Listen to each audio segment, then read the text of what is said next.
নমস্কার। আপনি কি কখনো এমন জায়গায় গেছেন যেখানে নীরবতাও গান গায়?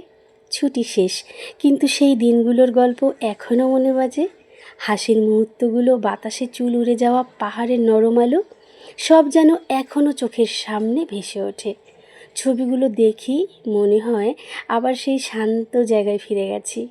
জীবনের ব্যস্ততা চলে, কিন্তু এই ছোট ছোট স্মৃতিগুলো আমার ভেতরে এক নতুন শান্তি, এক নতুন শক্তি এনে দেয়। ছুটি হয়তো শেষ, কিন্তু অনুভূতিগুলো বেঁচে আছে মনে দাগ কেটে। কারণ কিছু মুহূর্ত ভুলে যাওয়া নয়, শুধু অনুভব করার। আমি আমার পুরাতন স্মৃতিগুলো আবার এআইয়ের মাধ্যমে আপনাদের সামনে তুলে ধরলাম। হয়তো এটা এআই, কিন্তু আমার মনের কথাগুলোই আপনাদেরকে জানিয়ে দিলাম। আমার ভেতরে সেই পাহাড়ের স্মৃতিগুলোই আপনাদের সঙ্গে শেয়ার করলাম। কেমন লাগলো জানাবেন। ভালো লাগলে লাইক করবেন, কমেন্ট